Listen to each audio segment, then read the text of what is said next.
On a deserted rural road, we meet Richard and his family as they drive along. They are visiting Sweden for a vacation and are heading toward a remote island called Svalta. 200 years ago, a tragic event took place on this island when the entire village became cut off from the rest of the world, and the villagers resorted to cannibalism in order to survive. To commemorate that event, the locals hold a large festival every 10 years. Unfortunately, Richard and his family are arriving at exactly that time, and they have no idea that this is about to become the biggest mistake of their lives. Before boarding the ferry, they stop at a small cafe near the harbor to grab something to eat. However, as soon as the cafe owners learn that they are heading to Svalta, their expressions become serious. They repeatedly try to warn them that visiting the island, especially during the festival, is a bad idea, but the family pays no attention to their warnings. As they prepare to board the ferry, an attendant reminds them that this will be the last boat for the next 3 days. After a short journey, they finally arrive on the island, but a strange sight awaits them. The entire village is already gathered at the harbor,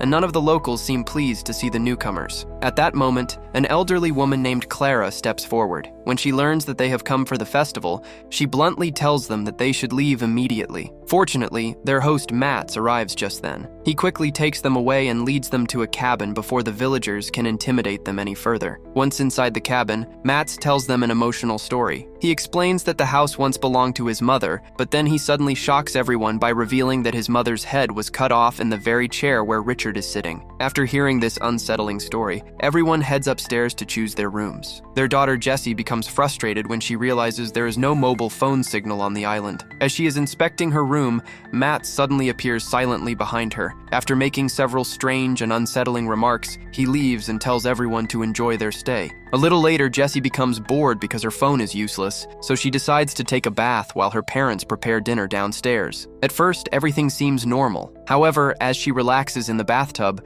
she begins hearing strange noises coming from somewhere in the room. The sounds gradually grow louder and louder until she can no longer ignore them.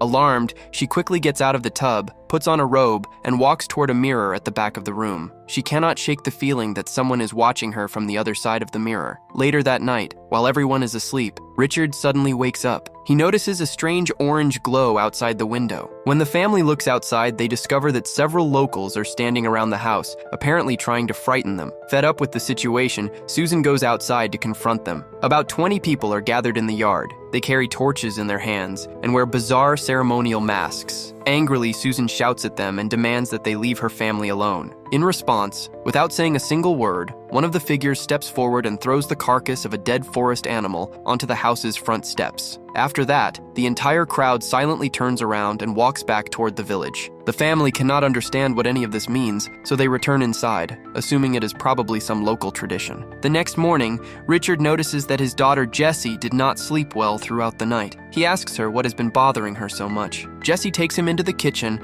and first turns on the faucet so that the sound of running water will keep their conversation from being overheard. She then tells him that she keeps hearing strange noises coming from inside the walls and suspects that someone is watching them. Richard reassures her that it is probably just her imagination, but little does he know that someone is actually monitoring the entire family through hidden cameras at that very moment. Determined to get to the bottom of things, Richard goes back to Mats. He tells him about the dead animal that was thrown outside the house and asks what it was supposed to mean. Strangely, Mats keeps pretending not to know anything, acting as if he is completely unaware of what is going on. Eventually, Richard becomes frustrated and warns him that if their stay is ruined, he will leave a negative review of the place. Hearing this threat, Matt suddenly becomes serious and assures him that he will speak with the villagers and make sure they stop harassing the family. After their conversation, Richard and his family head out to explore the island's beautiful forests. They enjoy the peaceful atmosphere, admire the stunning scenery, and even stop to take a photograph in front of 4 unmarked graves they find along the way.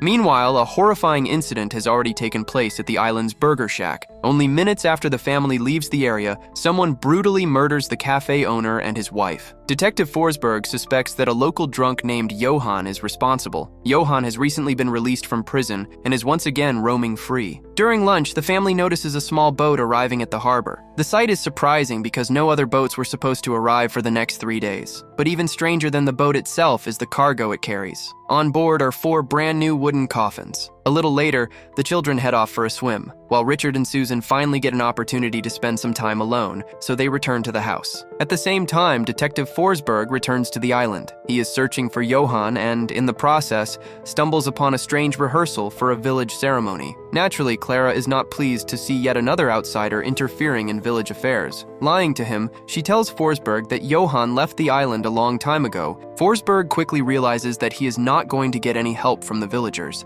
However, Forsberg is well aware of the villagers' customs and behavior, and he is not yet ready to abandon the investigation. Sam and Jessie head straight to the local diner so they can once again tease the young man who works there. As usual, the cook warns them that coming to this island was a huge mistake. At that moment, 3 intimidating local men step into their path, making it seem as though they have no intention of letting them leave. But as soon as one of them approaches Sam, he quickly grabs a bowl from the table and throws water to the man's face. Taking advantage of the chaos, the 2 siblings sprint toward the door. However, the moment they step outside, they find themselves face to face with a group of masked villagers. The masked figures are carrying 4 coffins with words written on them in English. When the villagers begin staring at them and laughing in a strange, unsettling manner, Sam and Jessie panic and run away as fast as they can. Back at the house, they have no idea that Mats has been up to something equally disturbing during their absence. He has been inside Jessie's room, lying on her bed. The moment he hears the children returning, he quickly disappears into a network of hidden passageways concealed within the walls. When Jessie enters her room, she immediately notices that the bed does not look the same as when she left it. At first, she suspects that Sam may have been messing with her belongings, but he firmly denies it. Her attention then shifts once again to the mirror in her room. Deliberately walking up to it, she breathes onto the glass and draws a heart shape on the fogged surface. On the other side, Mats is secretly watching her. He immediately leans forward and licks the glass, erasing the heart she just made. Meanwhile, back in the village, Clara gathers all the residents together and unveils her new plan for this year's festival. She has been organizing the ceremony for many years, but because of her advancing age, she has begun to feel that this may be her final festival. For that reason, she wants this year's celebration to be the most memorable one ever. She announces that she intends to revive an ancient tradition in which tourists visiting the island are selected as sacrifices. The practice has been abandoned for many years, so several villagers oppose the idea and try to convince her not to go through with it. However, Clara refuses to listen to any objections. In the end, the villagers reluctantly agree to her decision. According to Clara, though, there is still one more person she needs to speak with before everything can proceed. That very night, she intercepts Mats near the local store. In a stern tone, she reminds him that he was never supposed to bring outsiders to the village during festival week. She then reveals that the village elders have known about his strange and suspicious behavior for a very long time. The only reason they have tolerated him is because he is a member of their community. Now, Clara tells him that the time has come for him to fulfill his duty to the village as well. When Mats hears her plan, he hesitates at first, but Clara makes it clear that he has no choice in the matter. The decision has already been made. After the festival ends the following night, Richard and his entire family will become the villagers' next targets. With that, Clara walks away, handing Mats a container of flour and instructing him to bake some special cookies for the guests. The next morning, the day of the festival finally arrives. The villagers are busy making preparations for the celebration, while Richard and his family feel refreshed after spending a peaceful night at the cabin. Only Sam seems unhappy during breakfast because he is a vegan, and the sausages and eggs on the table are not exactly to his liking. Before long, he begins criticizing Richard, causing the atmosphere to become somewhat tense. However, Susan quickly steps in and reminds both of them that today is not a day for arguments, but a day to enjoy the festival. Shortly after breakfast, the entire village makes its way toward the theater. People take their seats while a strange-looking man stands silently beating a drum. Once everyone is settled, Mats comes to meet the family. As planned, he pretends to have good news and tells them that not only have they been officially welcomed to the festival, but the villagers have also reserved special front row seats just for them. To his surprise, however, the family informs him that they intend to spend some time at the beach first and will return later to watch the most important parts of the festival. Mats is left standing there in disbelief, still holding a tray of cookies in his hands. As the family begins to leave, he calls after them and reminds them to come back soon because he has prepared a special surprise for them. Meanwhile, the ceremony begins inside the theater. Villagers wearing flower crowns and long ceremonial robes descend a staircase and stop in front of 4 English soldiers standing on the stage. The soldiers present their leader with an enormous golden egg. The moment this happens, the audience erupts into loud protests. The performance symbolizes a historical event in which some of the island's residents betrayed their own people and handed control of the region over to outsiders for personal gain. At the same time, while the family is away from the cabin, Mats quietly slips back inside. Back on stage, Clara is portraying an emotional role on behalf of the villagers, demonstrating how the community suffered under a new government and its laws. During the performance, a man dressed as a giant bird repeatedly enters the stage and drops golden eggs. Eventually, the play reaches the point in the story where the villagers were forced to eat the bodies of the dead in order to survive. Some of the darkest and most painful moments of their history are being reenacted on stage. Meanwhile, completely unaware of all this, Richard and his family are happily swimming and enjoying themselves in the lake. A short while later, they return to the cabin. As soon as they step inside, they discover the surprise Mats had mentioned earlier. A plate of homemade cookies has been left on the kitchen table. The family immediately makes some tea and begins eating the cookies together. Back at the theater, the play continues. In the story, the village leader becomes conflicted about the decision to turn against his own people. However, when the soldiers offer him another large golden egg as a bribe, he ultimately agrees to betray his community. During the same scene, Clara's character reaches the end of her story, and she dramatically collapses on stage, portraying her character's death. In the final act of the play, the 4 English soldiers are captured and tied up in front of the coffins, bringing the ceremony to its dramatic conclusion. Meanwhile, back at the cabin, only a short time after eating the cookies, the family appears to lose consciousness. Believing that his plan has finally succeeded, Mats quietly enters the house and makes his way upstairs toward Jessie's room. But suddenly, everything goes completely differently from what he expected. Jessie opens her eyes, and it quickly becomes clear that neither she nor any other member of the family was actually unconscious. In reality, they had set a trap for Mats. Mats realizes that the situation is no longer under his control. Before long, the family overpowers him, and he becomes their next victim. At the same time, the villagers remain occupied with the festival and have no idea what has happened at the cabin. Then the story takes a shocking turn. It is revealed that Richard and his family are not ordinary tourists at all. They are actually dangerous criminals who hunt people for their own amusement. Their trip to the island was never a coincidence. From the very beginning, they arrived with sinister intentions. Now the entire island has become their next target. A short while later, they encounter several village elders returning from the ceremony through the forest. The family attacks them, and before long, panic begins spreading throughout the village. One person somehow manages to escape and warn the others, but by then, it is already too late. The villagers scatter in different directions, desperately trying to save themselves, while the family relentlessly pursues them. After some time, Richard and Susan pause briefly, while Sam and Jessie continue their hunt. Their next destination is the island's radio tower. Their goal is to disable the communication system so that the villagers cannot contact the outside world or call for help. As part of the plan, Sam pretends to be an injured child in need of assistance while Jessie knocks on the door. The woman working at the radio station believes their story and attempts to shelter them inside. Unfortunately, she is unable to escape the family's attack. Elsewhere, Sven finds Clara in the forest. Clara tells him that she is going to look for Mats. When Sven later reaches the radio station, he immediately realizes something terrible has happened after seeing the signs of destruction. He quickly fires 2 emergency flares into the sky in the hope of alerting someone to the crisis unfolding on the island. Unfortunately, the authorities are busy responding to other emergencies, and immediate help is not available. Meanwhile, the family hides within the forest and keeps watch on the remaining villagers. Gradually, the survivors begin gathering together in what they believe is a safe location. The family waits patiently because they want as many people as possible to assemble in one place before making their next move. Meanwhile, inside the building, Sven is trying to secure the doors and make the place safe, while several masked villagers emerge from the darkness and gather there. They ask their leaders what they should do next. Sven believes they should leave immediately while they still have the chance, but Clara remains committed to her original plan and still wants to make the outsider guests part of the village ritual. At that moment, a sudden knock is heard at the door. Richard is standing outside. Moments later, the building's doors are broken down and the attackers force their way inside. Sven and Clara hide inside a closet and watch the events unfold from their hiding place. Right before their eyes, chaos erupts throughout the building, and the masked villagers are targeted one by the attackers. Before long, the building is nearly empty, but fortunately, neither Clara nor Sven is discovered. Meanwhile, in the mainland's central area, Detective Forsberg receives an emergency report. He is informed that the situation on the island has spiraled out of control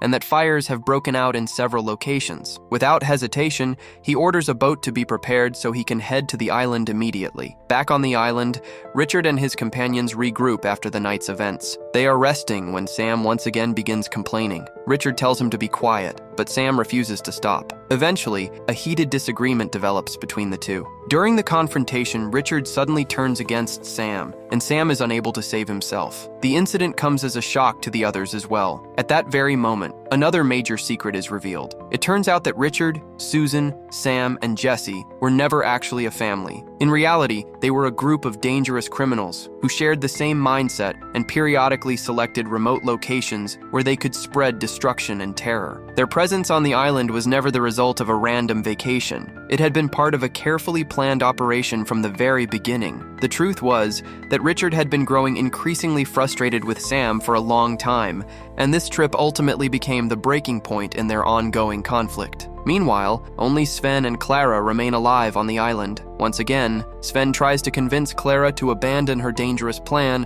but she refuses to back down. To her, this is not merely a ritual. As the village leader, she sees it as her final ceremony, and she is determined to complete it at any cost. Eventually, Sven reluctantly agrees to help her, and the two begin waiting for the group to return. However, their plan contains a major flaw. All the lights in the house are left on, allowing Richard and his companions to realize from a distance that someone is waiting inside. As a result, instead of heading directly to the cabin, they first enter Mats's house. Using the hidden surveillance cameras located there, they discover that Sven and Clara are inside the cabin. During his search, Richard also discovers a secret tunnel that leads directly to their cabin. A new plan is quickly formed. The idea is for Jessie to approach from the front and distract the occupants while Richard attempts to enter through the secret passage. But things do not go as they expected. Jessie enters the house and pretends to be a helpless victim in need of assistance. Sven and Clara listen to her story, while Jessie continuously invents excuses and fabricated stories to buy more time. It appears that Sven and Clara still do not fully understand the true nature of the people they are dealing with.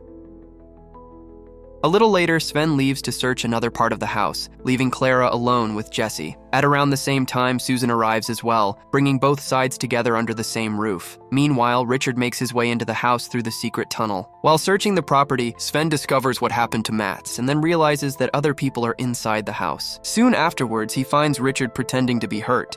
When Sven goes near him, Richard suddenly attacks him and kills him.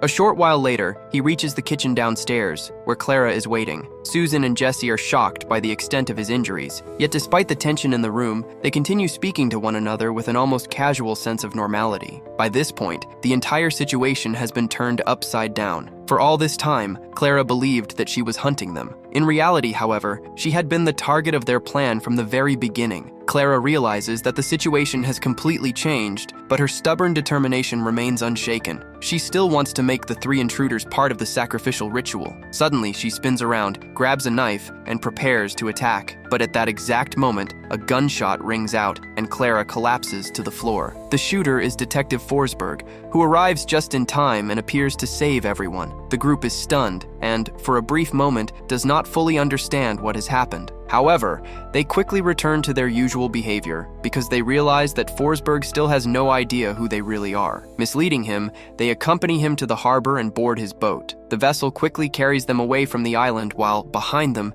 the entire island is engulfed in flames. Meanwhile, another person manages to survive. Johan, the same local drunk whom everyone had suspected earlier. He watches in amazement as military forces begin approaching the island. Johan tries to run away, but the moment he is spotted, the soldiers open fire and kill him. With that, almost everyone remaining on the island is wiped out. In the end, it appears that the dangerous group has once again succeeded in accomplishing its objective. They escape without their true identities being discovered, leaving destruction behind them once more. And with that, the story comes to an end.